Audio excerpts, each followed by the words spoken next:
So hello learners, welcome back to my YouTube channel commerce and math classes.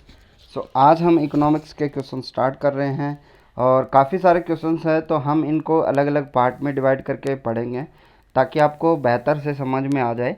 चलिए शुरू करते हैं। मांग फलन का समीकरण D1 और F दे रखा है, यहाँ पे P दे रखा है और T-1 दे रखा है, पर आधारित है। एक बात ये समझ लेना कि मांग फलन क्या होता है। बेसिकली जब हम उपभोक्ता जो कोई किसी वस्तु की मांग करता है और उस मांग को निर्धारित करने वाले कुछ तत्व होते हैं, उन्हीं को हम क्या कहते हैं, मांग फलन कहते हैं। उन्हीं को हम क्या कहते हैं, मांग फलन कहते हैं। तो यहाँ पे हमें पूछा हुआ है कि ये जो D1 है, ये फंक्शन जो दे रखा है हमें, ये किस पर आधारित है। स्थैतिक विश्लेषण है, प्रायोगिक विश्लेषण है। तो यहाँ पे आपको पता है कि ये डायनामिक डिमांड फंक्शन है, डायनामिक डिमांड फंक्शन है। ठीक है, डायनामिक डिमांड फंक्शन, जो कि आपका सेकंड ऑप्शन सही हो जाएगा इसमें, डायनामिक डिमांड फंक्शन। लेकिन इसमें आपको समझना होगा कि इसमें कारक क्या क्या दे रखे हैं। देखिए एफ दे रखा है, ये तो फंक्शन है ही। पी दे रखा है, ये प्राइस है, ठीक है, प्राइस। और हमें जो डी दे रखा है, सॉरी, पी दे रखा है वो प्राइस के लिए है, और जो टी दे रखा है वो किसके लिए है, क्वांटिटी के लिए। जबकि हमें पी T-1 दे रखा है, ये क्या किसके लिए है, ये पिछली अवधि के लिए जो क्वांटिटी है उसके लिए। और इसके आगे अगर आप देखोगे तो यहाँ पे पी T-1 भी दे रखा है, ये आपके जो पिछले वर्ष की जो क्वांटिटी होती है, या और जो पिछले वर्ष जो इस चीज़ का जो कीमत का प्राइस जो रहा था उसके लिए दिया हुआ है। तो आपको फंक्शन देख के समझना पड़ेगा कि ये कौन सा विश्लेषण है, किस चीज़ पे ये कार्य कर रहा है, कौन सा फंक्शन दिया हुआ है। ठीक है, अगर आपको अलग अलग से देता है, जैसे वाई, कभी कभी वाई भी देता है, तो वाई क्या होता है, उपभोक्ता की आय होती है, और Y-1 देगा, तब आप समझ लेना कि ये पिछले वर्ष की आय के बारे में बात कर रहा है। इसका एक सीधा सा मतलब है, जो आपका डायनामिक डिमांड फंक्शन आएगा तब आपको पिछले वर्ष, पिछले -1 का जो ईयर है वो आपको ज़रूर देगा, तो पिछले वर्ष के हिसाब से आप इसको देख सकते हो। नेक्स्ट क्वेश्चन देखिए, मांग का महत्वपूर्ण तत्व कौन सा है। मांग के लिए आपके पास निश्चित समय पर, निश्चित कीमत पर एक प्रभावी इच्छा होनी चाहिए वस्तु को खरीदने की, तो उसी को हम क्या कहते हैं, मांग कहते हैं। और यही इसके मांग के क्या हो जाते हैं, तत्व हो जाते हैं। वे वस्तुएं जिनकी मांग किसी अन्य वस्तु की कीमत बढ़ने पर कम हो जाती है, किस श्रेणी के अंतर्गत आते हैं। बहुत इंपॉर्टेंट क्वेश्चन है। अगर हम बात करें पूरक वस्तुओं की, पूरक वस्तुएं बेसिकली क्या होती है, जैसे चाय हो गया, चीनी हो गया। पूरक वस्तु का मतलब क्या है कि चाय के साथ चीनी हमें चाहिए, जूते के साथ हमें जराब चाहिए, तो उसी के हिसाब से आपकी पूरक वस्तुएं एक वस्तु की मांग और दूसरे वस्तु की कीमत में ऋणात्मक संबंध को दर्शाती है। कैसे, आप ये समझो कि मान लीजिए एक वस्तु की जो मांग बढ़ेगी और दूसरे वस्तु की जो कीमत, जैसे मान लीजिए कि अगर आपके पास पेन है, हाँ ठीक है, और एक स्याही आपको चाहिए, ये पूरक वस्तु हैं दोनों। अगर मान लीजिए कि स्याही की जो डिमांड है वो बहुत ज़्यादा है और स्याही की जो कीमत है वो बहुत ज़्यादा हो गई है, तो आपको पता है कि आप स्याही नहीं खरीद सकते, तो पेन की जो डिमांड है वो अपने आप नीचे आ जाएगी। दोनों के अंदर ऋणात्मक संबंध है ना, कि वस्तु की मांग, एक वस्तु की मांग और दूसरे वस्तु की कीमत में ऋणात्मक संबंध दर्शाना है, तो अगर स्याही की अगर कीमत ज़्यादा है तो पेन की डिमांड अपने आप कम हो जाएगी। अभी इसका एक एग्जांपल और देता हूँ, जो अभी चल रहा है, अभी के टाइम पीरियड में जो बहुत ज़्यादा यूज किया जा रहा है, उसके बारे में मैं बताता हूँ। जैसे ये जो हमारी इन सेंट्रल गवर्नमेंट है, अभी इनको क्या करना है, इनकी पॉलिसी है कि भी हमें जो है सस्टेनेबल डेवलपमेंट के गोल भी पूरे करने हैं। तो ये ज़्यादातर जो रिलाई कर रही है, इलेक्ट्रॉनिक व्हीकल्स पे रिलाई कर रही है। तो इसमें क्या किया जा रहा है कि पेट्रोल के प्राइस आपके जो है वो बहुत ज़्यादा है। पेट्रोल के प्राइस बढ़ने का मतलब है कि जो पेट्रोल की गाड़ियाँ हैं उनका कम हो जाना और इलेक्ट्रॉनिक व्हीकल की ओर स्विच हो जाना। ठीक है, तीनों चीज़ें आपके गोल एक साथ पूरे होते हैं कि आप अगर प्राइस पेट्रोल का ज़्यादा रखते हो तो पेट्रोल की जो गाड़ियां हैं उनकी बिक्री कुछ हद तक कम होती है। ये तो मतलब चेंजेस तो आते ही हैं, इतना ज़्यादा डिफरेंस आने के बाद कुछ कुछ चेंजेस तो आते हैं। तो इलेक्ट्रॉनिक व्हीकल के साथ साथ आपके ये फ़ायदा होता है कि पर्यावरण में भी थोड़ा सुधार आता है। तो ये मांग और इकोनॉमिक का जो पार्ट है वो आपके हर टाइम आपके साथ ही चलता है। जैसे आपका पेट्रोल का बढ़ जाना और ये सारी चीज़ें आप देखते रहते हो, तो ये आपके पूरक वस्तुओं से होता है। इसका एग्जांपल सीधा सा आपके समझ में आ गया कि वे वस्तुएं जिनकी मांग किसी अन्य वस्तु की कीमत में बढ़ने पर कम होती है उसको हम पूरक वस्तुओं कहते हैं, और इनके बीच में एक वस्तु की मांग और दूसरी वस्तु की कीमत के बीच में ऋणात्मक संबंध पाया जाएगा। ठीक है। वह सूची जो विभिन्न कीमतों पर वस्तु की मांगे जाने वाली विभिन्न मात्राओं को प्रदर्शित करती है तो उसको तो हम मांग सूची कहते हैं। इसमें आपको कोई भी चक्कर नहीं होना चाहिए, सिंपल सा है। सॉरी, हाँ, मांग सूची कहते हैं। वह सूची जो विभिन्न कीमतों पर वस्तु की मांगी जाने वाली वस्तुओं की मात्राओं को प्रदर्शित कहते हैं, उसको हम क्या कहते हैं? मांग सूची कहते हैं। संयुक्त मांग का के उदाहरण है। संयुक्त मांग यानी दोनों की एक साथ होती है, जैसे पेन और इंक का एग्जांपल हमने लिया, यह संयुक्त मांग है। पत्रिका और अखबार का अलग होता है, ये डेली आता है और ये मासिक होता है, ये अलग भी हो सकती है, तो इनका नहीं होता। घी और तेल एक साथ नहीं होता, बस एवं ट्रेन नहीं होता। यदि ए वस्तु की मांग बढ़ने पर बी वस्तु की मांग बढ़ जाती है, क्या हुआ है यहाँ पे? ए वस्तु की मांग बढ़ी और बी वस्तु की मांग भी बढ़ जाती है, तो ये क्या होगी? पूरक हो जाएगी। ठीक है, ए व बी। जैसे आपके मान लीजिए कि अगर आपको पेन की अगर डिमांड बढ़ती है, पेन आप लोग ज़्यादा यूज़ कर रहे हो, तो आपको पता है स्याही भी उसके हिसाब से यूज़ की जाएगी, तो स्याही की भी डिमांड क्या हो जाएगी? बढ़ जाएगी। प्रतिस्थापन या प्रतियोगी वस्तुओं का वांग वक्र कैसे होगा? देखिए, अगर मान लीजिए कि मैं एक छोटा सा एग्जांपल लेता हूँ चाय और कॉफ़ी का। सपोज कीजिए कि ये आपकी चाय का जो है क्वांटिटी ऑफ टी, मैं बोल लेता हूँ क्वांटिटी ऑफ टी। ठीक है, और यहाँ पे मैं चाय का प्राइस लिखता हूँ। क्या मतलब, मान लीजिए कि आप पी प्राइस पे आप क्वांटिटी यूज़ कर रहे हो चाय की, लेकिन मान लीजिए कि इस टाइम में चाय जो आपकी थी 10 रुपये की थी। ठीक है, एक चाय आप 10 रुपये में यूज़ कर रहे हो, ये 10 रुपये प्राइस है। अचानक से ये हुआ कि कॉफ़ी जो है वो आपकी 5 रुपये की हो गई। ठीक है, तो ज़्यादा लोग कॉफ़ी की तरफ झुकेंगे। तो आपको पता है कि ये इतना रहते हुए भी आपकी डिमांड क्या हो जाएगी? कम हो जाएगी, Q1 पे आ जाएगी। ये जो डिमांड कम हुई है, ये आपको दिख रहा है क्या? हमने कोई चेंजेस किया इसके प्राइस में? नहीं किया। प्राइस कैसी है? प्राइस आपकी नहीं बढ़ी ना, प्राइस आपकी नहीं बढ़ी, जबकि आपकी जो क्वांटिटी है वो कम हो गई है। आपको ये नज़र आ रहा है? तो आपका ये कहाँ पे हो जाएगा? ये वाई अक्ष के समानांतर हो जाएगा। ठीक है, वाई अक्ष के समानांतर हो जाएगा, बिकॉज ये वाई है और ये आपकी समांतर रेखा बनती है, तो ये वाई अक्ष के समांतर हो जाएगा। इसने बोला कि प्रतिस्थापन और वस्तु का मांग वक्र कैसा होता है, तो आप समझ सकते हो कि आपकी जो आपने प्राइस नहीं बढ़ाया, आपने 10 रुपये लिखा, लेकिन प्रतिस्थापन का मतलब ही दूसरी वस्तु से रिलेटेड है, और दूसरी वस्तु यानी ये कॉफ़ी है, कॉफ़ी की जो कीमत है वो कम हुई। कम होते ही आपकी जो डिमांड है, जो आपकी चाय की जो क्वांटिटी है वो कम हो गई। एक वस्तु की मांग निर्धारित करती है स्वतंत्र चरों पे। इसमें काफ़ी सारे चर आते हैं, जैसे आपकी आदत हो गई, रुचि हो गया, फैशन हो गया, या फिर कुछ सामाजिक बदलाव भी आ जाते हैं। डेरिव डिमांड कहा जाता है। डेरिव डिमांड का मतलब है, देखिए, प्रत्यक्ष मांग होती है एक तो प्रत्यक्ष मांग होती है, एक ये आपकी व्युत्पन्न डिमांड होती है। प्रत्यक्ष मांग का मतलब सीधा सा अंतिम उत्पाद से होता है कि आप अंतिम उत्पाद की मांग कर रहे हो।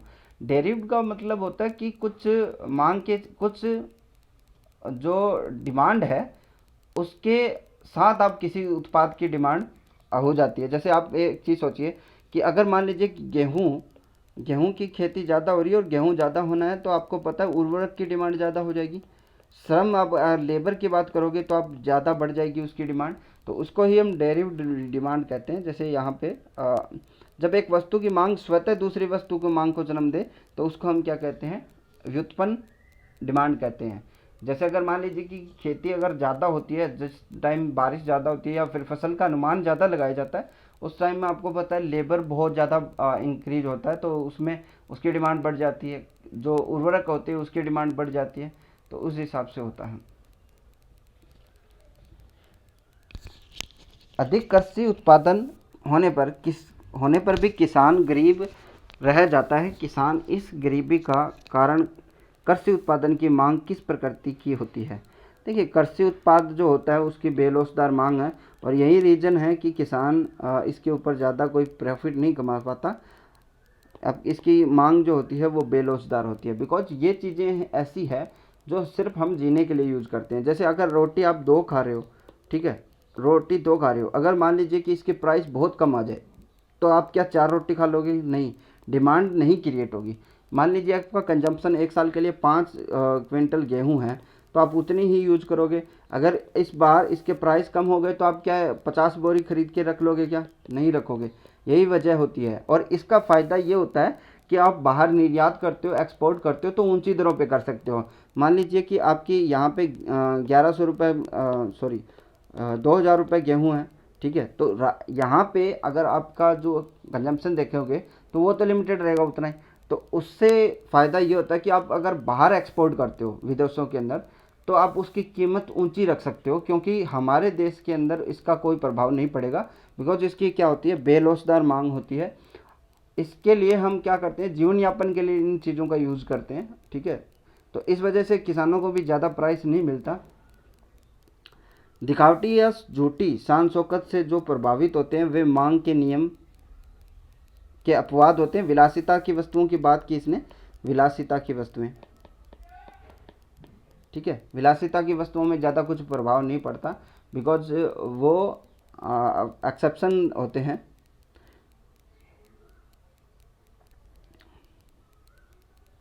अगर आप प्रतिस्थापन वस्तुओं की बात करें तो प्रतिस्थापन वस्तु किसे कहते हैं? जैसे एक वस्तु के स्थान पर हम दूसरी वस्तुओं का यूज कर सकते हैं, उसको हम प्रतिस्थापन वस्तुएं बोलते हैं। जैसे चाय के स्थान पर कॉफ़ी, चीनी के स्थान पर गुड़, या फिर और कोई सब्स्टिट्यूट इसका जो प्रोडक्ट है वो। और गिफिन वस्तुओं की बात करें, जो घटिया प्रकार की वस्तु होती हैं, उसमें मांग का नियम नहीं लगता। कीमत बढ़ने पर मांग बढ़ जाती है उनकी, ठीक है। ये भी आपको ध्यान में रखना है। यदि किसी देश के निर्यातों को मांग बेलोसदार है तो विदेशों में उनको बेचा जा सकता है। उनको कैसी कीमत पे बेचा जा सकता है? तो ऊंची कीमतों पर बेचा जा सकता है। बेलोसदार मांग होती है तब। यदि वस्तु ऐसी हो जिसमें यातायात की मांग के हो, लोचदार हो, तो रेलवे के भाड़े की दर रखी जाएगी, कम रखनी पड़ेगी। बिकॉज मान लीजिए कि आपका यातायात है और उसकी मांग लोचदार है, तो आपको उससे प्राइस कम रखना पड़ेगा, क्योंकि उससे क्या है, आपका कोई भी इफेक्ट पड़ता है। जैसे मान लीजिए कि पब्लिक ट्रांसपोर्ट है, सॉरी प्राइवेट ट्रांसपोर्ट है। अगर मान लीजिए कि प्राइवेट ट्रांसपोर्ट लोचदार है, उसकी मांग लोचदार है, अगर डिमांड ज़्यादा होगी तो वो प्राइस क्या कर जाएंगे, बहुत हाइक कर जाएंगे, बहुत हाइक कर जाएंगे। इसलिए रेलवे क्या आता है, रेलवे की दरें हमें कम रखनी पड़ेगी ताकि उसको भी कम रखनी पड़े, लोग स्विच हो जाएंगे उधर। जैसे मान लीजिए, आज सपोज कीजिए, आज हमारे पास क्या है कि कोई भी इतना ज़्यादा डिमांड नहीं है प्राइवेट ट्रांसपोर्ट की, सपोज कीजिए। तो अगर मान लीजिए कि आज जो रेलवे है, 1 मिनट, 15 रुपये में कोई 30 किलोमीटर की आपका माल का जो भी है, कुछ भी है, वहाँ तक जाने के लिए ले जाता है। अगर यहीं आपका 15 या 16-17 रुपये मान लीजिए प्राइवेट ट्रांसपोर्ट ले जाता है, बिकॉज रेलवे है इसलिए वो ले जा रहा है। अगर मान लीजिए ये रेलवे नहीं था, अगर आप ये सोचिए कि 17 रुपये में ले जा रहा है, अब कुछ लोग और आ गए, बहुत ज़्यादा डिमांड हो गई, तो ये क्या करेगा कि भाई 50 रुपये में लेके जाएगा, तो वो उनको ही लेके जाएगा जो 50 रुपये पे करेगा, क्योंकि इनके पास क्या है कि साइड में कोई साधन नहीं है, प्रतिस्थापन करने वाला कुछ है नहीं। तो इसलिए रेलवे की दरें कम रखी जाती है ताकि प्राइवेट जो ट्रांसपोर्ट है उसको इक्वल बैलेंस किया जा सके, ठीक है। अगर ये भी प्राइवेट हो जाएगा तो ये समझिए एक तरफ से प्राइवेट सेक्टर के लिए बहुत ज़्यादा बेनिफिट हो जाएगा, वो उसी हिसाब से यूज़ करेंगे इस चीज़ का। जैसे अभी हमारा जो किराया हो जाता है, हम जो पैसेंजर ट्रेन्स वगैरह है उनका किराया लंबी दूरी के लिए काफ़ी इनफ पड़ता है। अगर मान सपोज कीजिए कि अगर ये प्राइवेट ओनली, ये पब्लिक जो ट्रांसपोर्ट है ये बंद हो जाए और प्राइवेट ट्रांसपोर्ट को हम सपोर्ट देखें, तो अगर डिमांड मतलब लोग ज़्यादा आना जाना करेंगे तो उनका प्राइस बहुत ज़्यादा चेंज होगा, ठीक है। इस चीज़ को नेक्स्ट देखिए, एक देश को अपनी मुद्रा का अवमूल्यन तब करना चाहिए जबकि विश्व बाजार में उसके निर्यातों की मांगें क्या हो, अधिक लोचदार। जब अधिक लोचदार होगी तभी हम क्या कर सकते हैं, अवमूल्यन कर सकते हैं अपनी मुद्रा का। जब किसी वस्तु की आय में वृद्धि होती है तो उस उपभोक्ता के लिए निकृष्ट वस्तुओं की मांग क्या होती है। जैसे आय में वृद्धि होगी तो वो कम सस्ती चीज़ें कम यूज करेगा, महंगी चीज़ें ज़्यादा यूज करेगा, तो उसमें आपकी क्या है, वस्तु की मांग क्या हो जाती है, घट जाती है। विकासशील देशों के लिए मशीनों की आयात की मांग की लोच होती है, तो बेरोजगार होती है, क्योंकि हर काम विकासशील देशों में, अच्छा विकासशील लिखा हुआ है, विकासशील देशों के लिए मशीनों की आयात की मांग लोच होती है। तो यहाँ पे बेलौसदार ही होगी, बेलौसदार मांग आपकी रहेगी। ठीक है, एक पूर्णतः बेलौसदार मांग वक्र में जब कीमत 2% बढ़ती है तो मांग घटेगी। यहाँ पे बोले मांग वक्र में जब 2 बढ़ती है तो मांग घटेगी। तो बेलौसदार है तो आपका, देखिए इसको क्वेश्चन को मैं चेक करके बताऊंगा, अभी मेरे कन्फ्यूजन हो रहा है क्योंकि 0% दे रखा है, 0.5% दे रखा है। हम देखते हैं कि कुछ ना कुछ तो थोड़ा बहुत तो चेंजेस होता ही है, इतना सिमिलियर नहीं होता बेलौसदार मांग में। एक सरल रेखीय मांग वक्र के मध्य बिंदु पर मांग की लोच इस प्रकार होगी। सरल रेखीय मांग वक्र के मध्य बिंदु पर तो ईडी बराबर 1 हो जाएगा, इलास्टिसिटी ऑफ डिमांड बराबर 1 हो जाना चाहिए। यहाँ पे ऑप्शन देख लेते हैं, हाँ तो एक दे रखा है तो आपका यही ऑप्शन आपका सही हो जाएगा। निम्न वस्तुओं में से किसी वस्तु की कीमत मांग लोच लिखा है यहाँ पे, कीमत किसी निम्न में से किसी की कीमत मांग लोच सबसे कम होगी तो ये चाय हो जाएगा। और बाकी तो ये निकृष्ट है, इस पे तो आपका मांग का नियम लगता ही नहीं है, घर और कार पे होगा नहीं, चाय आपका राइट आंसर हो जाएगा। मांग वक्र रेक्टेंगुलर हाइपरबोला हो तो मांग की लोच होगी, तो ये क्या होगी, पूर्णतः क्या इकाई लोचदार होगी, क्योंकि देखिए इसमें रेक्टेंगुलर हाइपरबोला ये काफ़ी बार क्वेश्चन पूछा जाता है। यहाँ पे हम देखते हैं कि एक डायग्राम है आपका, ठीक है, और ये आपकी क्वांटिटी है, ये आपका प्राइस है।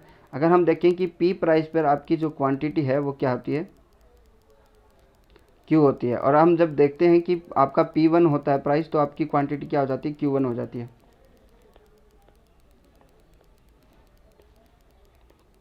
ठीक है, तो आप ये कर्व देख रहे हो, ये रेक्टेंगुलर आकार का हाइपरबोला इसको इसलिए बोला जाता है। देखिए ये कर्व आपको दिख रहा है, ठीक है, तो यहाँ पे ये जो आकृति दिख रही है, ये यहाँ पे तो देखिए ईडी बराबर 1 होता ही है, ईडी बराबर 1 होता है। यहाँ पे भी आपका जो पॉइंट है ना, ईडी बराबर 1 होता है। अगर इस आकृति को देखें हम तो इसका एरिया, ठीक है, और ये जो आकृति दिख रही है इसका एरिया इक्वल होगा आपका। और हमें देखिए क्वेश्चन में क्या पूछा है उसी हिसाब से देखिए कि एक यहाँ पे रेक्टेंगुलर हाइपरबोला हो तो मांग की लोच होगी, तो इसमें इकाई लोचदार मांग होगी। यहाँ पे आप देख रहे हो हर पॉइंट पे आपको ये नज़र आएगा, इकाई लोचदार मांग होगी। ठीक है, आई होप यहाँ तक आप समझ में आ गया होगा। एक उपभोक्ता के लिए किसी वस्तु का मांग फलन किसी वस्तु की मांग गई मात्रा फलन है। एक उपभोक्ता के लिए किसी वस्तु की मांग फलन किसी वस्तु की मांग की गई मात्रा फलन है, तो इसमें क्या हो जाएगा आपका, एक तो वस्तु की कीमत हो जाएगी, एक संबंधित कीमत हो जाएगी, एक आय हो जाएगी। आपको मांग फलन के बारे में पूछा, यानी उसके फैक्टर्स के बारे में पूछा। मैंने पहले ही बताया था कि मांग और एक उपभोक्ता द्वारा मांगी गई मांग और उसको निर्धारित करने वाले तत्व है। ठीक है,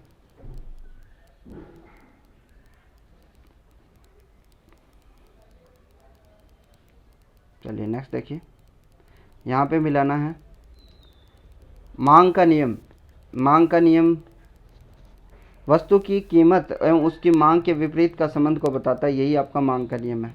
दूसरा बोलता है सामान्य वस्तु का मांग वक्र बाएं से दाएं नीचे की तरफ गिरता है। ये ऐसे आपको समझ में आता होगा, ये हमारा डायग्राम होता है और ऐसे ही आपका ये जो है डायग्राम बनता है। ठीक है, तो ये भी सही है। मांग का फलन, तो ये आपका पी प्राइस और वाई आय, टी आपका फैशन रुचि आदि पे क्वांटिटी है, टी क्वांटिटी है। ठीक है, ये इनके ऊपर डिपेंड करता है, तो ये भी सही है। मांग फलन फंक्शन दे रखे हैं।